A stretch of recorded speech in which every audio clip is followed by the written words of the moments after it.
Historias de Jack. Empezamos.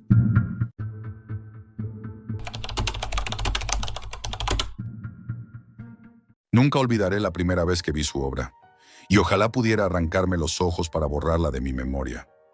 Soy inspector jefe de criminología en el estado de Massachusetts. He pasado media vida analizando mentes enfermas, reconstruyendo los patrones de los monstruos que otros llaman asesinos en serie. He visto cosas que no deberían existir fuera de una pesadilla. Pero nada me preparó para aquel caso. Nada me preparó para la primera vez que me asomé al rincón más oscuro de la Deep Web. Todo comenzó con el hallazgo de un cuerpo en las afueras de Worcester. Una niña, apenas 12 años, la habían dejado en un descampado, como si fuera basura. Recuerdo que la lluvia caía con fuerza aquella mañana y que los charcos alrededor de su pequeño cuerpo parecían mezclarse con la sangre reseca. Cuando me acerqué, supe al instante que no estábamos ante un crimen común. Le faltaba la cabeza. He aprendido a no dejar que las emociones me cieguen, pero ver a un cuerpo tan pequeño, mutilado de esa manera, me encendió una furia silenciosa. Sabía lo que significaba.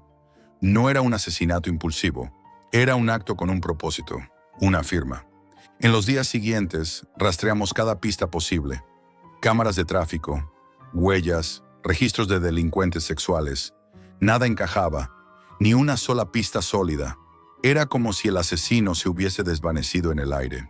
Fue entonces cuando uno de mis analistas, un chico joven obsesionado con la informática, me habló de un hallazgo inquietante. Un rastro digital enterrado en la red profunda. La Deep Web no me era desconocida. Sabía lo que se podía encontrar ahí. Drogas, armas, pornografía infantil, foros de fanáticos. Pero lo que me mostró aquel analista superaba cualquier cosa que hubiera visto antes.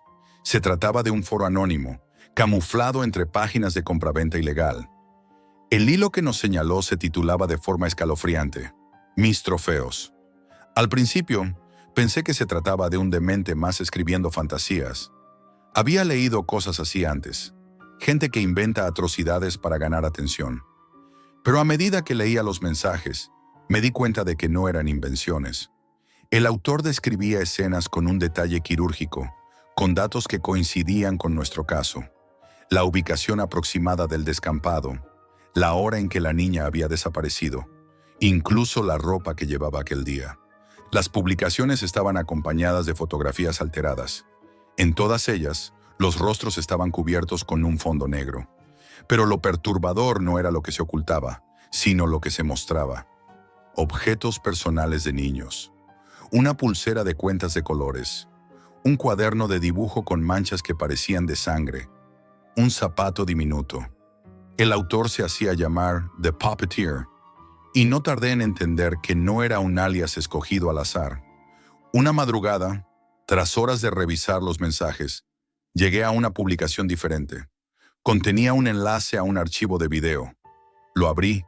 La grabación era torpe, con la cámara fija en un ángulo inclinado. La imagen mostraba una estantería metálica, mal iluminada, en lo que parecía ser un sótano. Encima, alineadas con precisión, había varias cajas transparentes. Dentro de ellas, cabezas humanas. Eran pequeñas, cabelleras de distintos colores, piel pálida, labios violáceos. No era posible que fueran falsas. Mi primera reacción fue cerrar de golpe el portátil, como si pudiera escapar de lo que había visto. El corazón me golpeaba el pecho con violencia, y tuve que apartar la mirada de la pantalla unos segundos para recuperar el aliento. No me temblaba la voz al redactar informes ni al analizar escenas de crimen, pero aquella noche sí me temblaron las manos. Al día siguiente, reuní al equipo y describí el hallazgo como material audiovisual pendiente de verificación. No podía mostrar debilidad, pero por dentro lo sabía. Esas cabezas eran reales. Nadie fabricaba esa textura de piel, esos mechones pegados todavía con sangre seca. Nadie inventaba algo así con tanta exactitud. La pregunta que nos destrozaba era: ¿dónde estaba filmado el video? ¿En qué sótano? ¿En qué almacén? ¿En qué rincón de este país guardaba ese monstruo su colección? Intentamos rastrear la procedencia del archivo. Lo conseguimos hasta cierto punto, un servidor en Europa del Este. Pero lo más aterrador no fue el origen, sino la fecha de su vida. Apenas 48 horas después de la desaparición de la niña de Worcester, era él. No había dudas. A partir de ese momento, cada noche se convirtió en un descenso a su mente. Descubrimos que no solo coleccionaba cabezas, también objetos que llamaba recuerdos, muñecas, ropa infantil, pequeños cuadernos de notas. En cada publicación hablaba de ellos como si fueran parte de una exposición privada. Recuerdo una de sus frases, escrita con la frialdad de un artista satisfecho con su obra. Cada una conserva la inocencia que el mundo les arrancó demasiado pronto. Yo solo las detengo en el tiempo. No podía evitar leer sus mensajes una y otra vez, buscando pistas, símbolos ocultos. Todo indicaba que disfrutaba del juego, que nos estaba retando a seguirle. Y lo confirmé la noche en que publicó algo nuevo. Ya no era un texto ni una fotografía. Era un video corto, apenas 30 segundos. La cámara mostraba una silla metálica, iluminada por un único foco. En el respaldo colgaba una pequeña mochila rosa. No me hizo falta mucho tiempo para reconocerla. Era la misma mochila que aparecía en el informe de desaparición de una niña de Springfield. Su familia había reportado la desaparición apenas 12 horas antes. Debajo del video, un mensaje, corto, directo, escrito para mí. Jack, sé que me lees. Esto es para ti. El aire de la oficina se volvió pesado. Sentí un escalofrío recorrerme la espalda. Aquello ya no era solo un caso. Era personal. Y lo peor es que él lo sabía. Cuando vi aquel video con la mochila rosa, comprendí que The Puppeteer ya no solo nos estaba desafiando. Ahora se estaba dirigiendo a mí de manera directa. Sabía quién era yo. Sabía que lo estaba siguiendo en cada paso. Y lo peor es que parecía disfrutar con la idea de tenerme en su juego. A partir de ese momento, dormir se convirtió en un lujo. Me quedaba hasta altas horas frente a la pantalla, siguiendo sus publicaciones, analizando cada palabra como si fuera un jeroglífico. Era como perseguir a una sombra que se burla de ti, que deja huellas falsas solo para verte tropezar. Cada 2 o 3 días aparecía un nuevo mensaje. Algunos eran apenas frases enigmáticas. Cuando el río arrastre la evidencia, yo ya estaré preparando mi próxima obra. Otros eran imágenes retocadas, difusas, con objetos infantiles en escenarios imposibles de identificar. 2 días después de aquel mensaje sobre el río, encontramos el cuerpo de otra niña a orillas del Blackstone. La cabeza de nuevo había desaparecido. Sus manos estaban cruzadas sobre el pecho, como si alguien la hubiera colocado con cuidado, como si quisiera darle una especie de descanso eterno. No había duda, era su manera de firmar. En la comisaría, el ambiente se volvió insoportable. Había rabia, cansancio, miedo. Mis hombres me preguntaban cómo atrapamos a alguien que ni siquiera dejaba rastros físicos, alguien que se movía en un mundo digital donde las máscaras eran infinitas. No tenía respuesta, pero sí tenía claro algo. Si seguíamos las pistas que dejaba, tarde o temprano nos llevarían a su escondite. Fue entonces cuando recibí un aviso de mi analista forense digital. Había detectado un patrón oculto en las publicaciones de The Puppeteer. Entre las letras de sus mensajes, se repetían una serie de números aparentemente al azar.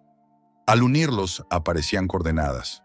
Nos llevó días descifrarlas, pero al final, una coincidía con un punto concreto en las afueras de Boston. Era un almacén abandonado, un lugar olvidado por la ciudad, rodeado de basura y de grafitis descoloridos. Preparamos un operativo con cautela. Entramos de madrugada, con linternas y chalecos antibalas. El silencio era opresivo, roto solo por el crujido de nuestros pasos sobre los escombros. Lo que encontramos allí dentro me perseguirá hasta la tumba. En el centro del almacén había una estantería metálica, como la del video. Pero no había cajas de plástico. Había urnas de cristal, perfectamente alineadas. Y dentro, cabezas infantiles conservadas en un líquido amarillento. Sus cabellos flotaban lentamente, sus ojos cerrados, como si estuvieran dormidos. Era un museo del horror, una exhibición que él había preparado para nosotros. Uno de mis agentes vomitó al instante. Otro tuvo que salir a tomar aire. Yo me quedé paralizado, observando aquella fila de rostros que jamás crecerían, que habían sido arrebatados de la vida por un psicópata que se creía artista. En la pared con spray negro había un mensaje escrito en letras torcidas. Coleccionar es un arte. Tú solo eres mi público. No había rastro de él, ni una huella, ni un cabello, nada. Como si hubiera estado esperando a que llegáramos para después desaparecer. Era evidente que el almacén había sido montado como una trampa psicológica, una manera de hundirnos en la impotencia. Durante semanas, seguimos recibiendo sus mensajes en la Deep Web. Cada vez que desaparecía un niño en la costa este, aparecía poco después un nuevo trofeo en su colección digital. Nunca logramos adelantarnos a él. Siempre parecía ir un paso por delante, y siempre volvía a mencionarme en sus mensajes, como si nuestra relación fuera ya personal, íntima. Jack, no corras tanto. El arte necesita tiempo para madurar. ¿Ves lo que te ofrezco? ¿O aún no entiendes lo que intento enseñarte? Cuando todo acabe, tú serás el único que comprenda mi obra. Cada una de esas frases era un veneno. Sabía exactamente cómo desgastarme, cómo hacerme sentir atrapado en su red. Y lo consiguió. Sobre el respaldo colgaba algo diferente. Una placa policial. Mi placa. El golpe fue brutal. Era imposible. Yo la llevaba conmigo guardada en la cartera, pero en la pantalla estaba ahí, brillando bajo la luz amarillenta. Me acerqué a mi escritorio, abrí el cajón y confirmé que mi placa seguía en su sitio. No la había perdido. No me la habían robado. Entonces, ¿cómo era posible? El video terminaba con una risa baja, apenas audible, distorsionada por el micrófono. No era un efecto, era real. La risa de un hombre que disfruta con el terror que provoca. Esa noche comprendí que ya no era solo un investigador persiguiendo a un asesino. Yo era parte de su espectáculo. Yo era el público al que quería impresionar, al que necesitaba atar con cadenas invisibles. Y lo peor es que lo estaba logrando. Nunca logramos detenerlo. Nunca logramos ponerle un nombre ni un rostro, solo un alias, un fantasma que se esconde detrás de pantallas, que colecciona trofeos humanos y que cada vez que lo recordamos, cada vez que lo nombramos, vuelve a estar presente. Hoy, mientras narro esto, sé que me está escuchando. Sé que en algún rincón de esa cloaca digital, The Puppeteer sonríe al saber que aún pienso en él. Y aunque jamás lo confesaría ante mi equipo, lo admito ahora en silencio. Tengo miedo. Miedo de abrir el portátil y encontrar un nuevo video. Miedo de descubrir que el siguiente trofeo en su colección no será una mochila, ni un zapato, ni un cuaderno infantil, sino algo mío. Si te has estremecido esta historia y quieres seguir explorando los rincones más oscuros de la mente humana, deja tu like, suscríbete y cuéntame en los comentarios qué parte te impactó más. O si te atreves, ¿cuál sería tu teoría sobre The Puppeteer?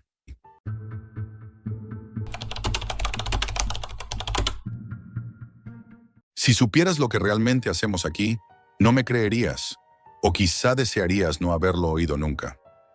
Trabajo en una de las empresas de ciberseguridad más prestigiosas de Estados Unidos. Desde fuera, todo parece impecable. Oficinas modernas, cafetería con barista profesional y un personal que habla constantemente de ética digital, protección de datos y confianza. Por eso, cuando me ofrecieron el trabajo, no dudé ni un segundo. Creí que entraba en un entorno seguro, limpio, profesional. Creí que ayudaría a proteger la privacidad de las personas. Nunca imaginé lo que realmente se escondía tras esa fachada. El primer día, me enseñaron lo que llamaban el flujo normal. Analizar vulnerabilidades, proteger servidores, responder a incidentes de seguridad. Al principio todo parecía rutinario, casi aburrido, pero pronto empecé a notar cosas extrañas. Archivos que desaparecían de las carpetas internas sin explicación, accesos a bases de datos fuera del horario laboral, correos internos que se autodestruían en segundos. Todo estaba justificado como protocolos de seguridad, pero la sensación de que algo no encajaba me acompañaba desde el primer momento. Una noche, mientras revisaba los logs en la oficina vacía, encontré un archivo etiquetado como Proyecto Omega Client Data. Era enorme y contenía nombres, direcciones, números de tarjeta, historiales médicos, información que jamás debería haber salido de nuestros clientes. Lo perturbador no era que existiera, sino la dirección de destino. Una cuenta anónima en la Deep Web. Sentí un escalofrío recorrerme la espalda. Al principio pensé que era un error. Lo reporté. Me dijeron que no me preocupara, que esos archivos eran parte de una investigación de mercado. Pero la sensación de que algo estaba mal se me quedó clavada. Con el tiempo, fui descubriendo un patrón inquietante. Cada vez que la empresa conseguía un cliente importante, alguien abría un acceso secreto a servidores internos. Los datos se empaquetaban y se subían a mercados ocultos en la Deep Web, vendidos al mejor postor. Todo estaba tan limpio, tan pulcro, que cualquiera podría haberlo considerado una operación legítima. La precisión, la eficiencia, la normalidad con la que se movían los archivos me aterraba aún más que el acto mismo de venderlos. Al principio intenté racionalizarlo. Tal vez era un procedimiento legal, una estrategia de marketing digital avanzada, pero pronto comprendí que no. Lo peor no era el robo de datos en sí, sino cómo normalizado estaba todo. Mis compañeros hablaban de cifras, de paquetes, de ventas, como si fueran campañas de publicidad. Nadie parecía sentirse mal, y yo me sentía atrapado en una rutina que cada día se me hacía más asfixiante. Una noche, mientras me quedaba hasta tarde revisando logs, alguien me envió un mensaje interno anónimo. Jack, mira lo que pasa cuando no miras demasiado cerca. Al abrir el archivo adjunto, vi un historial completo de uno de los clientes más grandes de la empresa. Documentos legales, correos internos, contratos, incluso conversaciones privadas de sus empleados. Todo estaba ahí, perfectamente organizado, y debajo de cada archivo un precio en bitcoins. Era real, tangible y aterrador. Después de eso, empecé a fijarme en detalles que antes pasaban desapercibidos. Noté cómo algunos empleados desaparecían durante horas sin explicación y volvían con discos duros externos, como ciertos correos cifrados llegaban a direcciones que no pertenecían a ninguna compañía conocida, cómo los servidores tenían accesos ocultos que nadie mencionaba en las reuniones oficiales. Todo estaba cuidadosamente camuflado bajo la apariencia de seguridad y eficiencia. A veces, mientras caminaba por los pasillos vacíos de la oficina por la noche, podía escuchar los teclados resonando en las salas de los servidores como un murmullo constante, un latido de una maquinaria que funcionaba sola, sin descanso. En esos momentos, el miedo no era un sobresalto rápido. Era una presión continua en el pecho, la sensación de estar dentro de algo demasiado grande, demasiado oscuro para poder detenerlo. Empecé a experimentar paranoia. Cada correo que recibía, cada mensaje que veía, lo revisaba 2 veces, 3 veces, buscando señales, códigos, instrucciones. Descubrí que la empresa no solo vendía datos, sino que los manipulaba para hacerlos más atractivos. Completaba información incompleta con registros públicos, corregía errores, incluso añadía fragmentos de conversaciones privadas para que el perfil de cada persona fuera más completo para los compradores. Era un comercio de vidas humanas disfrazado de servicio profesional. Lo más aterrador era la eficiencia con la que todo se hacía. Todo el mundo conocía su papel, todos seguían un flujo que nadie cuestionaba, y cualquier intento de mirar demasiado cerca parecía desaconsejado, peligroso. Una vez, por error, abrí un archivo de clientes de alto perfil sin la autorización necesaria. No pasó nada en ese momento, pero desde entonces sentí que alguien estaba observando cada uno de mis movimientos. No de forma física, sino mediante registros, algoritmos, patrones que podían predecir hasta mis errores más mínimos. Y así empezó mi doble vida. De día, un profesional eficiente, revisando sistemas y protegiendo datos como cualquier empleado. De noche, un testigo silencioso de una operación que convertía vidas reales en productos anónimos, en mercancía para compradores desconocidos en un lugar invisible de la red. Cada clic que daba, cada archivo que empaquetaba, me recordaba que estaba implicado, que ya no podía salir de este juego sin arriesgarlo todo. El miedo no era heroico ni dramático, no había gritos ni persecuciones. Era constante, frío, implacable. Era la sensación de que todo lo que sabías sobre tu entorno, sobre tu ética, podía ser usado en tu contra. Que cada dato que tocabas podía destruir a alguien y que tú, sin darte cuenta, estabas sosteniendo esa destrucción en tus manos. Y así pasaban los días, con la misma rutina sombría, hasta que comprendí que no podía mirar hacia otro lado, que estaba atrapado en una empresa que vendía secretos como si fueran productos, y que cada archivo que subía a la red oscura me hacía cómplice de un terror silencioso, invisible, pero muy real. Al tiempo, descubrí que existía una sección dentro de la empresa a la que nadie tenía acceso, conocida únicamente como Sala Omega. Nadie hablaba de ella abiertamente, y los pocos que la mencionaban lo hacían con cautela, como si fuese un lugar que existía solo en rumores. Fue un descuido, un acceso temporal que me concedieron por error, lo que me permitió verla con mis propios ojos. La Sala Omega era un mundo aparte, servidores gigantes que emitían un zumbido constante, pantallas llenas de códigos que cambiaban a una velocidad casi imposible de seguir, y un equipo reducido que trabajaba en silencio absoluto, como si estuvieran bajo un juramento que iba más allá de la ley. Cada movimiento de datos estaba registrado, cada archivo etiquetado, cada transacción cifrada. Era un ballet oscuro de eficiencia y precisión, donde cada uno conocía su papel y no se cuestionaba nada. Lo que más me impactó fue la escala de lo que hacían. No solo vendían datos, los transformaban. Correos incompletos eran completados, historiales médicos corregidos, registros financieros ajustados, todo para que cada paquete de información fuera más valioso en la Deep Web. Incluso existían algoritmos que mezclaban fragmentos de información de diferentes clientes para crear perfiles nuevos, completos, listos para que alguien los comprara sin levantar sospechas. Era manipulación de vidas humanas, disfrazada de profesionalismo. Con cada día que pasaba, me resultaba más difícil separar mi vida laboral de la realidad.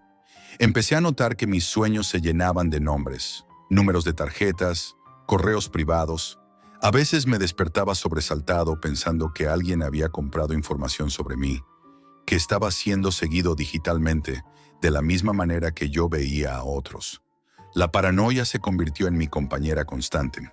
Un compañero, alguien en quien confiaba, desapareció un día sin aviso. Nadie habló de él. La explicación oficial fue que había decidido buscar oportunidades fuera de la empresa, pero todos sabíamos que no era así. Me di cuenta de que cuestionar la operación podía ser peligroso, que la empresa protegía su secreto con una precisión silenciosa. Nadie que se saliera del guión volvía a aparecer. Ese miedo latente se volvió un recordatorio constante de que todo lo que hacía estaba bajo observación, aunque no hubiera cámaras visibles. Poco después comencé a recibir mensajes internos anónimos. No eran amenazas directas, sino advertencias veladas. No confíes en nadie. No creas que eres invisible. Cada mensaje me helaba la sangre y me obligaba a revisar cada archivo 2 veces, a cuestionar cada movimiento que hacía frente al ordenador. Era evidente que alguien sabía que yo estaba empezando a mirar demasiado de cerca. Una noche, mientras trabajaba solo, decidí abrir un archivo de alto valor etiquetado como Top Clients, High Value. Era una base de datos de más de 5,000 registros de CEOs, políticos, figuras públicas y sus familias. Cada registro estaba completo con historiales financieros, médicos, agendas y conversaciones privadas.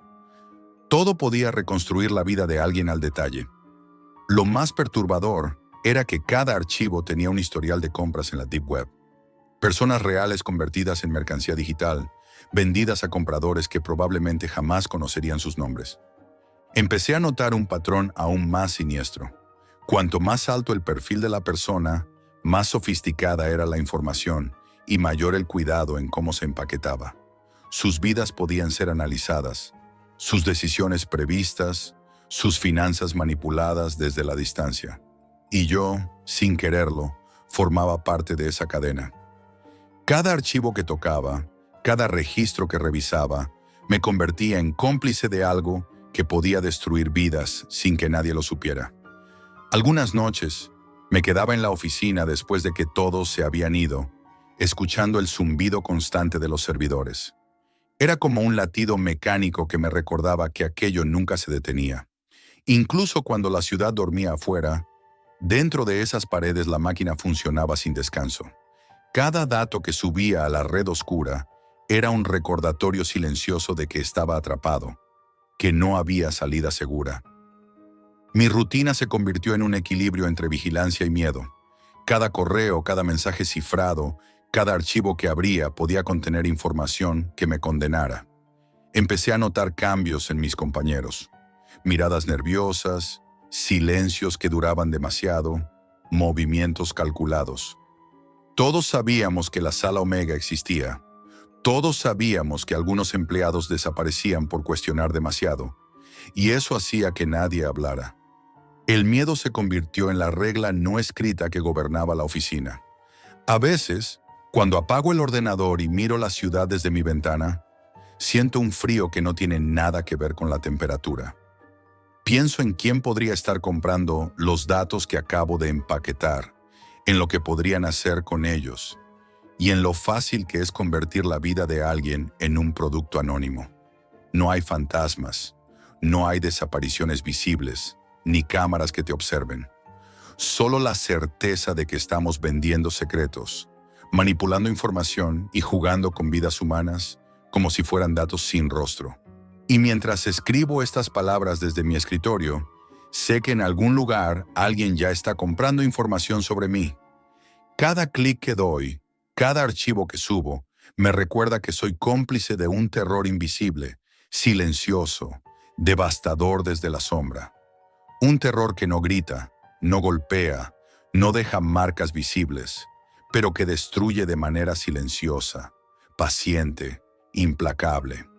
El miedo no es heroico ni dramático. Es constante, frío y te sigue incluso cuando estás solo. Y yo soy parte de él.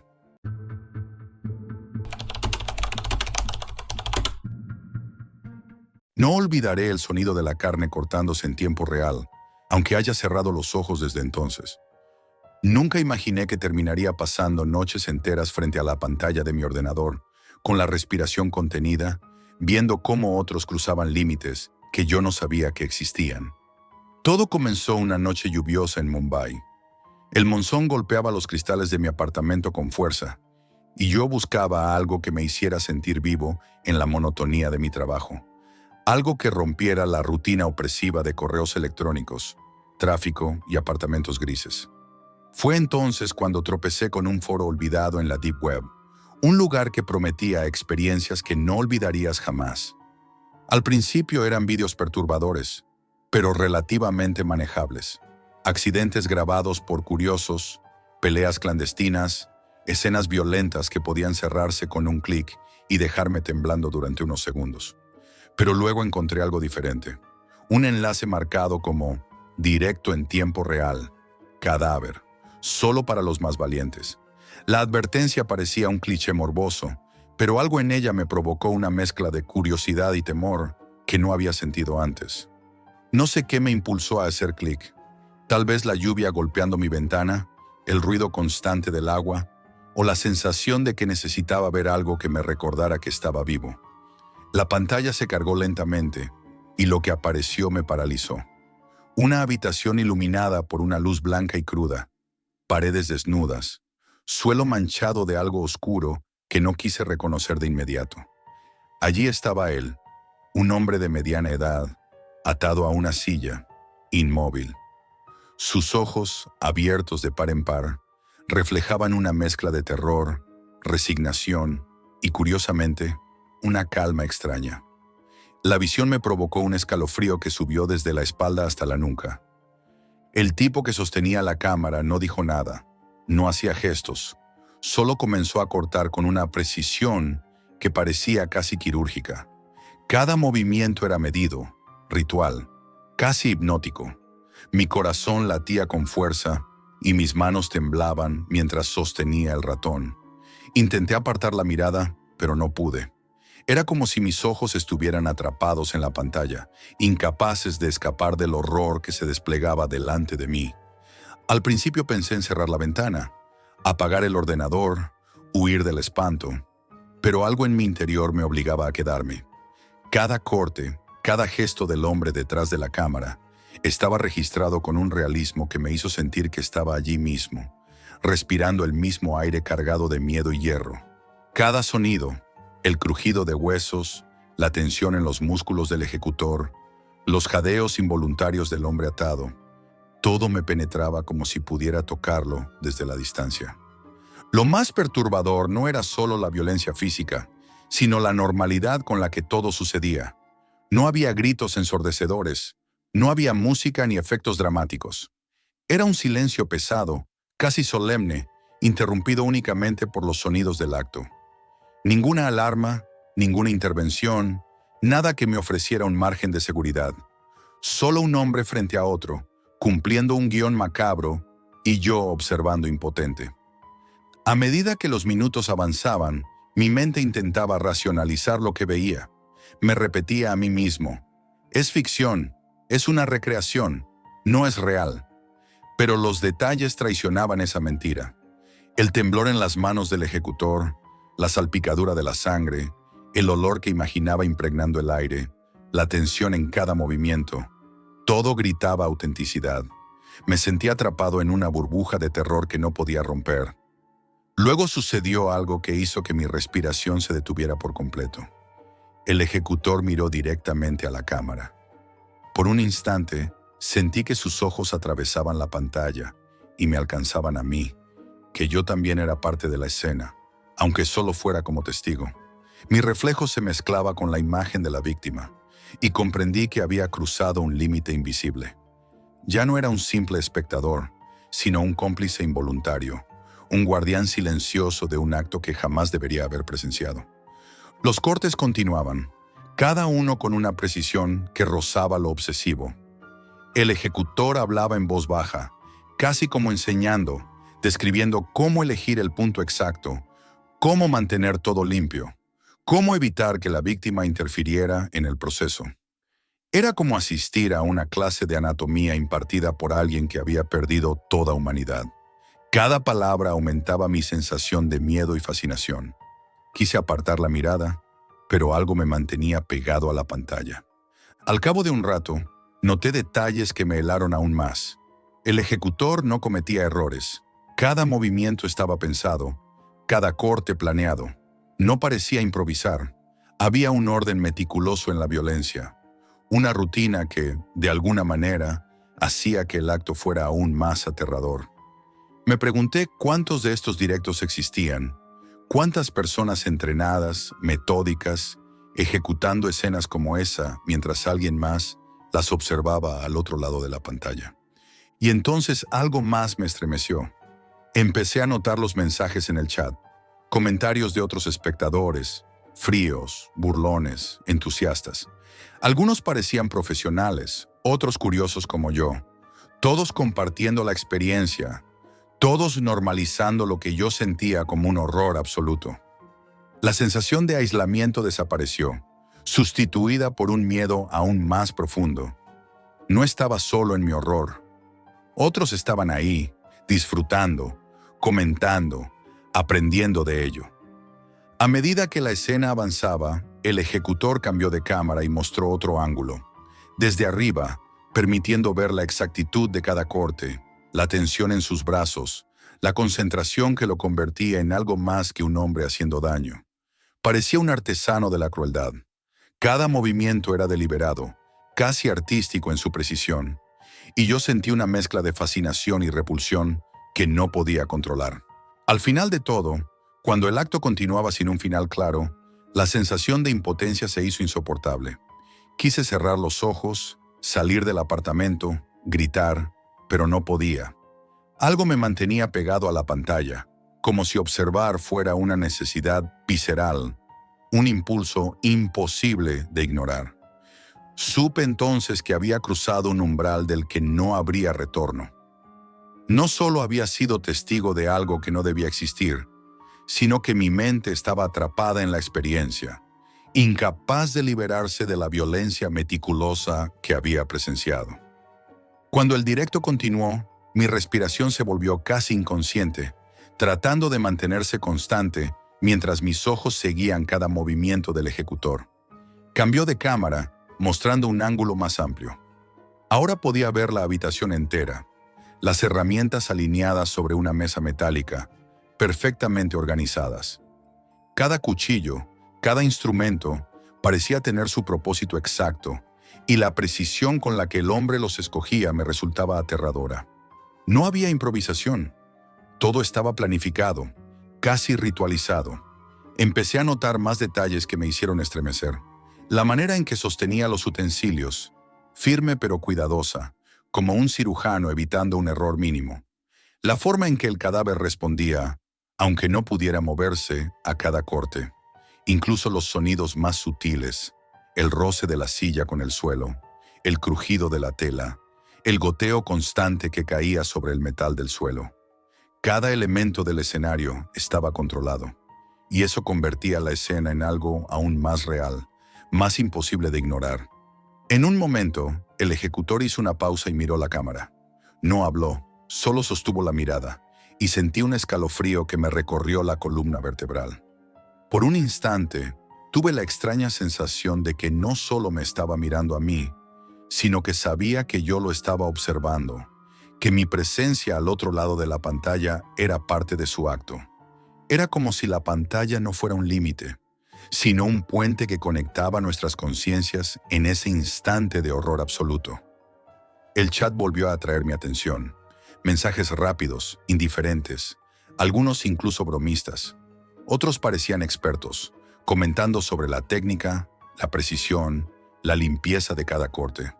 Sentí un miedo profundo. No estaba solo en mi fascinación morbosa. Había otros que no solo miraban, sino que compartían el horror como si fuera un entretenimiento. La realidad de que existieran personas capaces de esto me heló más que cualquier imagen que había visto. De repente, el ejecutor comenzó a trabajar de manera más meticulosa. Cada corte estaba calculado, cada movimiento seguido de una pausa, como si midiera el efecto exacto que quería lograr. Podía notar la tensión en sus brazos y la concentración en su rostro. No había gestos de rabia ni de emoción, solo precisión. Esa calma profesional era más aterradora que cualquier grito o violencia descontrolada. Era un horror frío, racional, un método que no dejaba lugar a la improvisación. Mientras continuaba observando, sentí cómo mi mente se empezaba a fragmentar. Pensamientos que no quería tener surgían. ¿Podría aprender algo de esto? ¿Qué haría yo si estuviera allí? La sensación de culpa mezclada con fascinación me dejó helado. Mi propia curiosidad se volvió un enemigo. Me di cuenta de que estaba atrapado en un ciclo.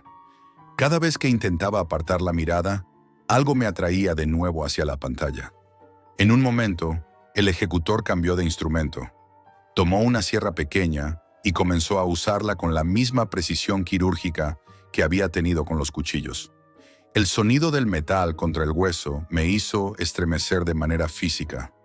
Un estremecimiento que sentí en todo el cuerpo, no solo en la mente.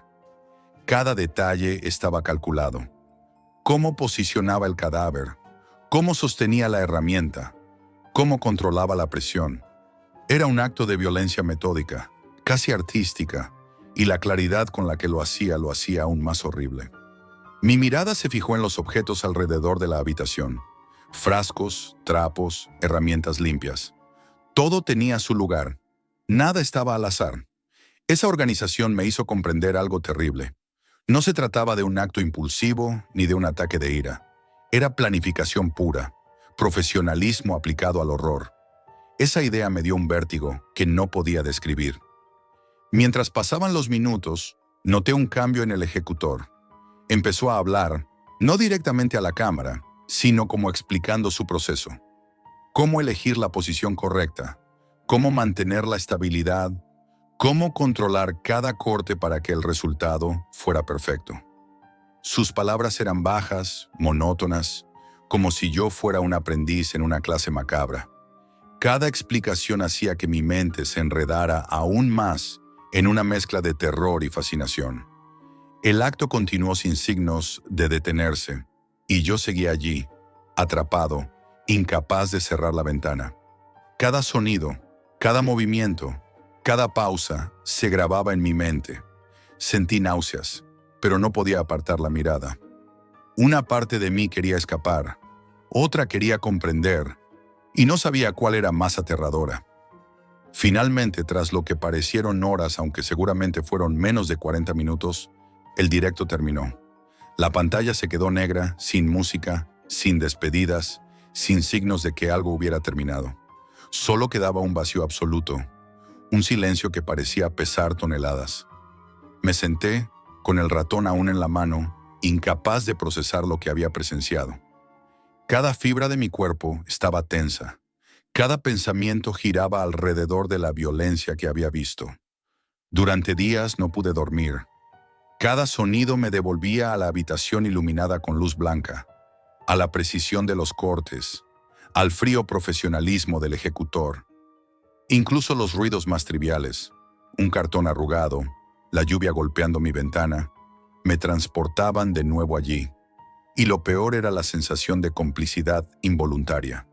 Había sido testigo, y eso me hacía parte del acto, aunque solo en la distancia. Me di cuenta también de algo que me aterró aún más. Había sentido, aunque fuera fugazmente, una extraña fascinación por lo que había presenciado. La línea entre el horror absoluto y la curiosidad humana se había difuminado, y yo estaba atrapado en ella, consciente de que algo en mí había cambiado para siempre. Cada vez que cierro los ojos, escucho ese sonido en la oscuridad y siento el frío de la pantalla iluminando mi rostro, recordándome que hay cosas que una mente humana no debería presenciar. Y sin embargo yo lo hice, y sé que nunca podré borrar esa experiencia de mi memoria.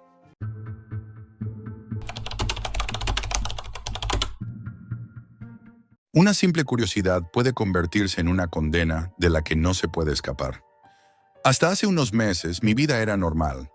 Trabajo, familia, algún juego online de vez en cuando, cenas tranquilas con Clara y risas con Daniel.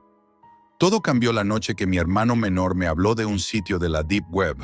Al principio lo tomé como una broma, algo que él exploraba por curiosidad adolescente.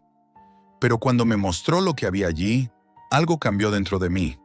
Lo que parecía un simple foro de ideas polémicas no eran debates inofensivos. Eran juicios digitales con consecuencias reales, brutales y silenciosas. Al principio accedí solo por proteger a Daniel. Quería entender qué le fascinaba tanto y asegurarme de que no se metiera en problemas. Pero cuanto más investigaba, más oscuro se volvía todo. Descubrí videos y documentos que mostraban personas castigadas por pensar distinto, etiquetadas como peligrosas por su manera de ver el mundo. No había fantasmas, ni desapariciones, ni cámaras ocultas. Solo seres humanos convertidos en espectáculo, dolor visible, miedo palpable. Sentí un miedo que se clavaba en los huesos, que hacía que mi corazón latiera demasiado rápido, incluso cuando estaba solo en la habitación. Clara notó mi obsesión casi de inmediato. Me encontraba horas frente a la pantalla, los ojos fijos en la luz azul que iluminaba mi rostro pálido. Cada vez que le comentaba lo que veía, su voz temblaba y sus manos buscaban las mías en un gesto silencioso de advertencia. «Jack, esto no te hace bien», decía. Y yo, aun sintiendo la razón de sus palabras, no podía apartar la mirada. Una noche, al cerrar sesión, recibí un mensaje que me hizo congelarme. Solo unas pocas palabras. «Sabemos quién eres. Sabemos lo que piensas». No era un error, no era un virus inocuo. Era una advertencia clara. La Deep Web no perdona, no olvida, y sus guardianes podían llegar a ti de formas que jamás habías imaginado. Después de eso, todo cambió. Daniel empezó a comportarse de manera extraña. Se reía menos, hablaba poco y sus ojos parecían medir cada rincón de la casa, como si esperara que algo invisible apareciera de repente. Una tarde lo encontré revisando páginas que no quería mostrarme y murmuraba sobre un protocolo de seguridad que debía seguir. No quise preguntar más. Su cambio me asustaba, y la idea de que hubiera algo real, algo que nos podía afectar, se volvió imposible de ignorar. Luego comenzaron los correos electrónicos. No eran spam ni anuncios. Eran advertencias, instrucciones crípticas, listas de ideologías prohibidas que, según ellos, debíamos evitar. Cada mensaje parecía medir nuestra reacción. Cada notificación encendía un nuevo escalofrío. Las luces de la casa parecían parpadear a propósito. Los ruidos nocturnos cobraban una sensación de amenaza. Cada vez que Daniel desaparecía durante horas, regresaba con la mirada vacía y murmurando palabras que no entendía. A veces trazaba símbolos en las paredes, códigos que decía que nos protegerían, pero que solo aumentaban nuestra sensación de peligro. Una noche, mientras cenábamos, escuchamos un golpe seco en la ventana del salón. Clara y yo nos miramos. No había nadie afuera. El corazón me latía con fuerza, y la sensación de ser observados se volvió física, pesada. Daniel no hablaba, solo nos miraba con los ojos muy abiertos, como si quisiera decirnos algo, pero no pudiera. Esa sensación no nos abandonó. Cada sombra parecía esconder algo. Cada sonido cotidiano era una advertencia silenciosa. Poco después, los archivos empezaron a llegar. Videos, fotos, documentos.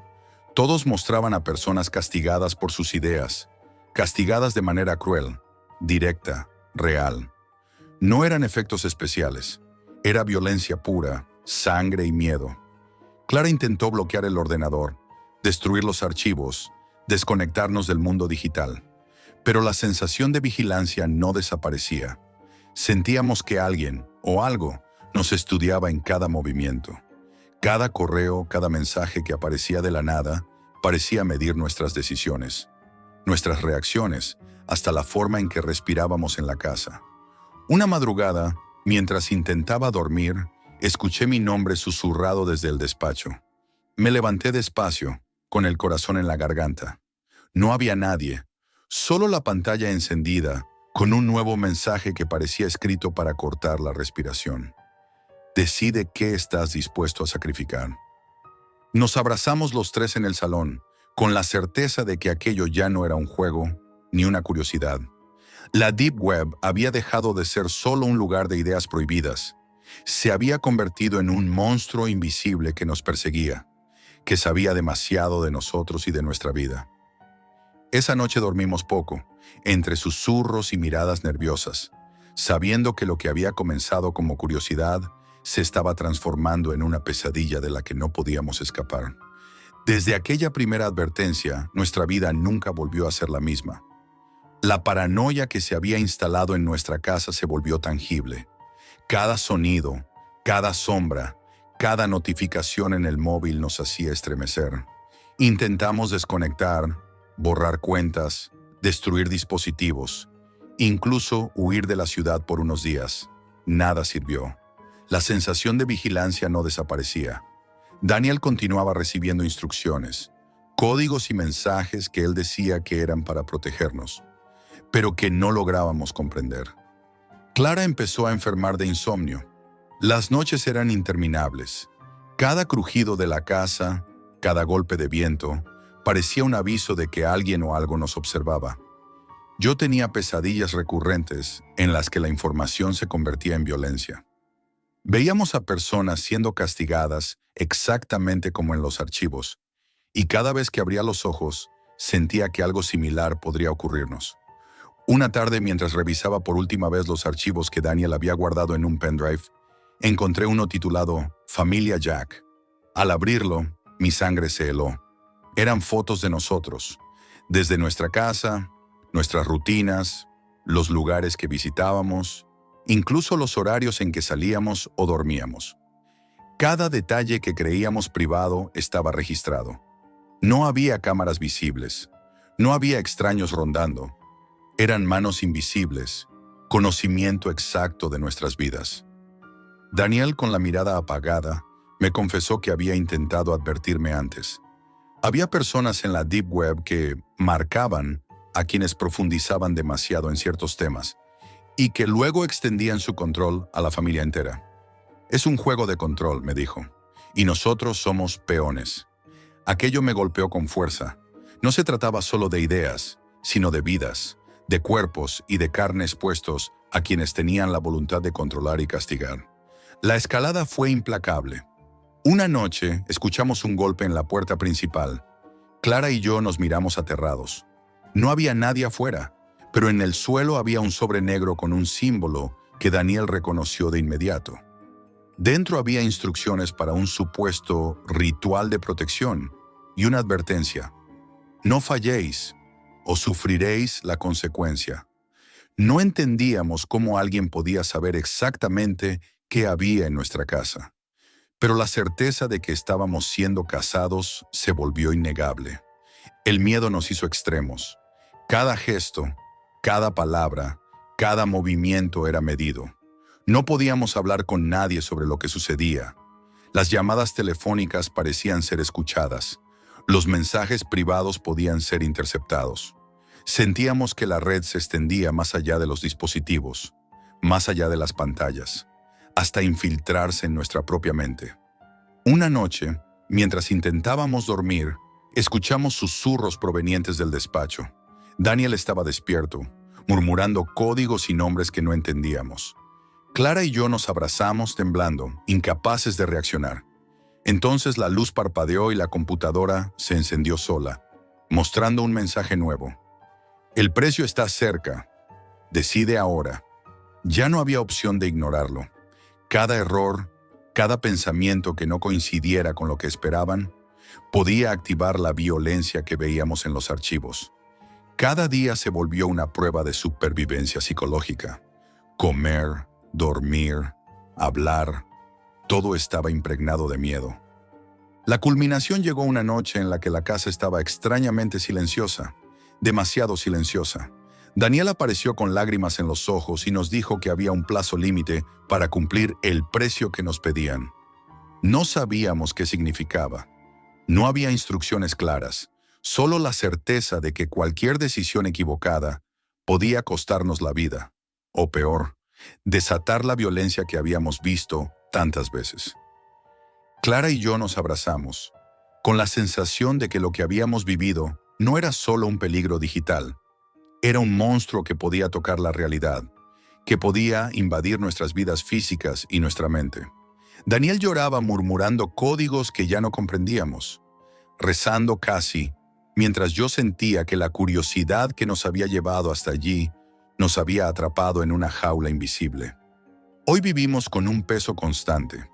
Cada notificación, cada sonido de la casa, cada sombra nos recuerda que la Deep Web no solo conserva secretos, los convierte en armas. La paranoia no es miedo abstracto, es conocimiento de que alguien en algún lugar podría decidir nuestro destino basado únicamente en lo que pensamos o en lo que descubrimos. Nunca subestimemos más lo que otros pueden hacer para controlar ideas.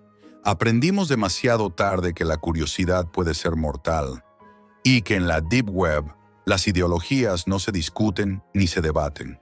Se cazan, se persiguen, se imponen con sangre, miedo y precisión.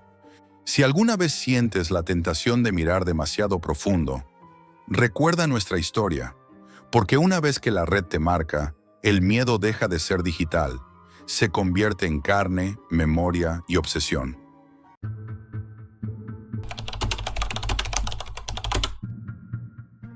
No olvidaré el sabor de lo que pedí aquella noche, aunque desearía poder. Lo que voy a contarles no es una historia de fantasmas ni conspiraciones imposibles. Es algo mucho más real y perturbador, y ocurrió hace apenas unas semanas. Todo comenzó una noche aburrida, cuando mi amigo Lucas me envió un enlace extraño. Estábamos en su habitación, compartiendo unos videojuegos, y él, con esa sonrisa que mezcla curiosidad y locura, me dijo: «Jack, tienes que verlo. No es como nada que hayas probado antes». El enlace me llevó a un sitio de la Deep Web llamado Sabores Inolvidables.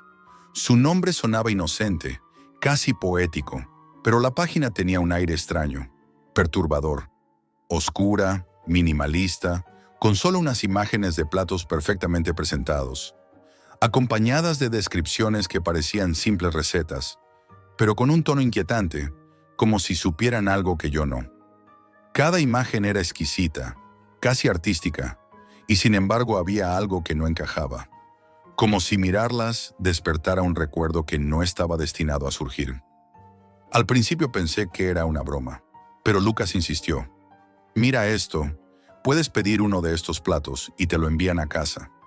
Nadie sabe cómo, nadie pregunta, solo lo recibes. Nos pasamos horas explorando la web, leyendo nombres y descripciones de platos que provocaban una mezcla de fascinación y repulsión. Carne de medianoche, esencias de recuerdo, el postre que no olvidas.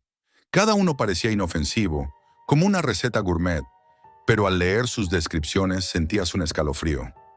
Las palabras tenían peso, te rozaban la memoria como si la conocieran mejor que tú mismo. Lucas y yo nos mirábamos, casi hipnotizados, y algo en su mirada me decía que quería vivirlo, no solo leerlo. Finalmente, Lucas eligió uno, el entrante de la memoria. Según la página, su sabor hacía que recordaras cosas que habías olvidado, momentos de tu vida que nunca habías querido revivir. Nos miramos, sabiendo que era una locura, y aún así aceptamos. La espera fue larga. No había rastro de la entrega, ningún número de seguimiento, ningún mensaje. Solo una espera que hacía que cada minuto se volviera insoportablemente largo. Y con cada hora que pasaba, el aire de la habitación parecía cargarse de una tensión silenciosa. Entonces, una tarde, el paquete apareció en la puerta. Era pequeño, envuelto en papel negro, sin etiquetas, sin remitente. Abrimos el paquete con manos temblorosas.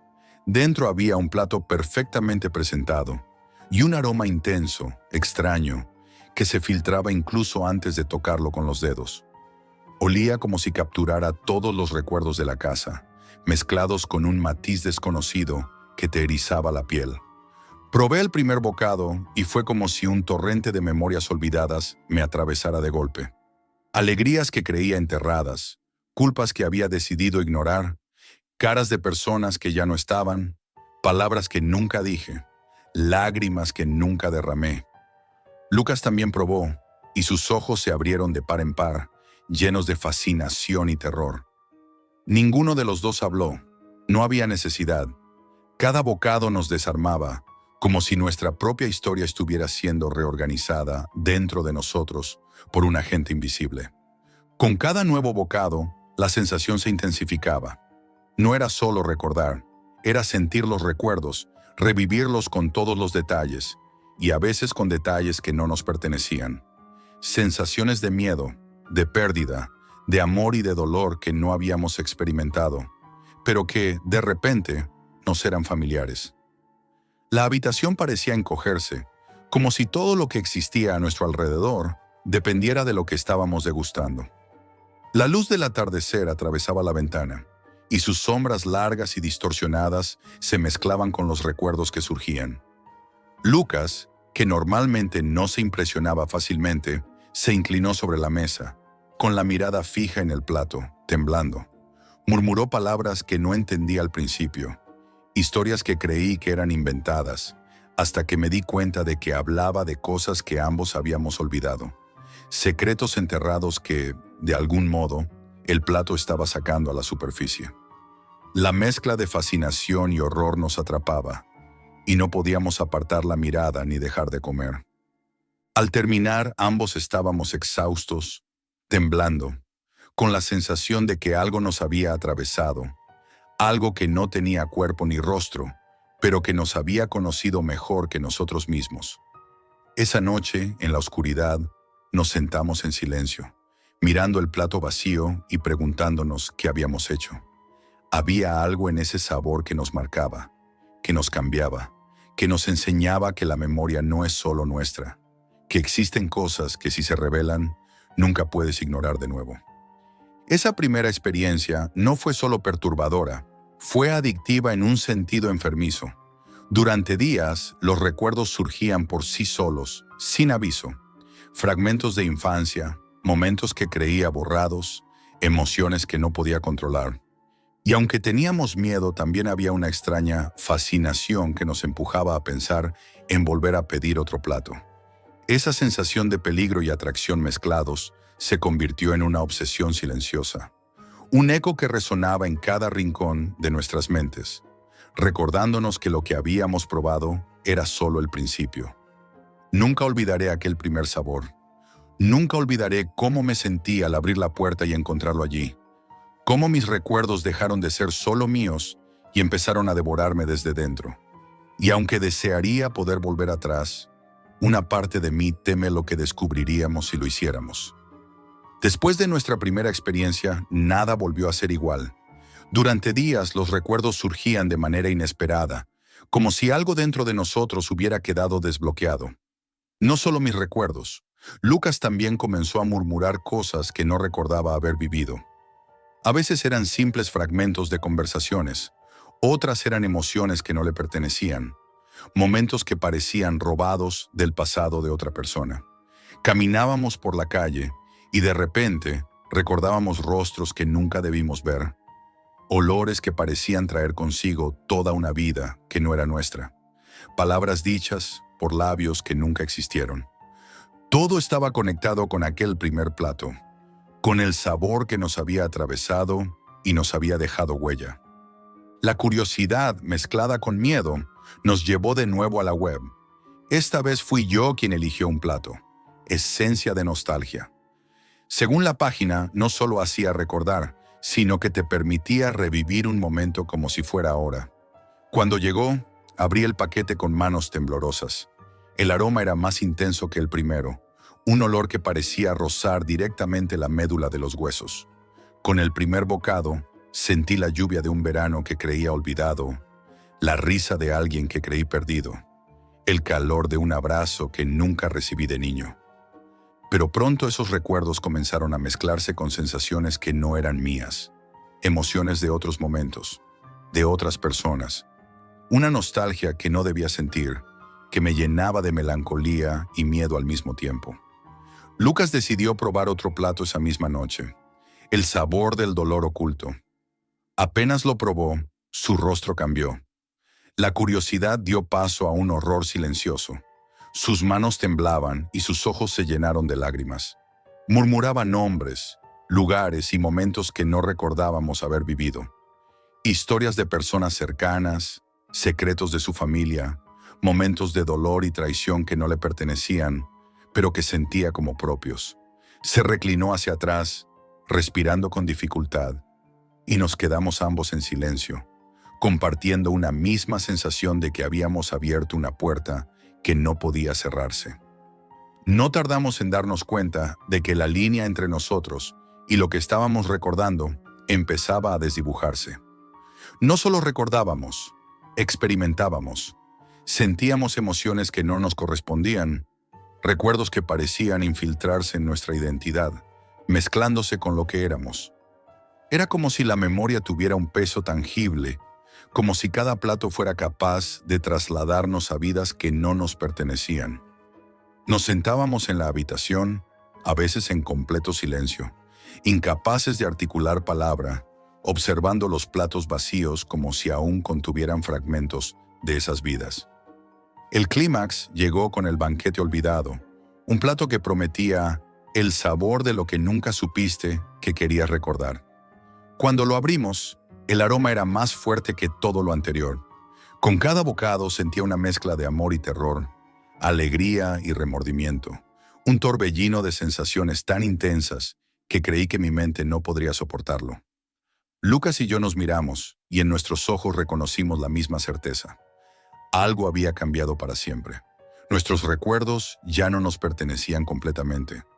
Una parte de ellos se había desprendido y flotaba en algún lugar oscuro, algo que habíamos liberado pero no podíamos controlar. Tras esa noche, el miedo y la fascinación se entrelazaron en nuestra rutina diaria. Cada sonido, cada olor, cada sabor nos recordaba los platos, y a veces sentíamos que algo nos estaba observando desde el fondo de esos recuerdos. No era una vigilancia externa, era algo más íntimo y aterrador, la sensación de que nuestra propia mente estaba siendo devorada por lo que habíamos probado. Cada conversación, cada pequeño gesto, parecía teñido por las emociones que ya no nos pertenecían. La realidad se volvió más densa, como si el mundo a nuestro alrededor no fuera suficiente para contener lo que habíamos descubierto. Decidimos no volver a pedir nada, pero la tentación seguía ahí, latente, silenciosa. A veces me encontraba a mí mismo pensando en un nuevo plato, en un sabor que prometiera recordar algo perdido o vivir algo nunca experimentado. Sabíamos que sería peligroso, que podríamos perder algo de nosotros mismos, pero incluso la idea nos atraía, como un imán invisible. A veces, en la quietud de la noche, cierro los ojos y recuerdo el sabor de cada plato, cada matiz, cada aroma que atravesó nuestra memoria. Y me pregunto cuántas cosas de nosotros mismos podemos perder antes de que algo más las reclame. Esa web, esos platos, no eran magia ni trucos. Eran un espejo que nos obligaba a mirar dentro, y no todos los espejos devuelven la misma imagen. Nunca olvidaré aquel sabor, y creo que jamás querré olvidarlo, aunque desearía poder, porque sé que en cada bocado habíamos tocado algo que nos cambiaría para siempre. Algo que nos pertenece y no nos pertenece al mismo tiempo. Algo que nos deja el miedo silencioso de que lo que probamos no se olvida. Nunca. Esto es todo por hoy, amigos, y recuerden, la realidad siempre supera a la ficción.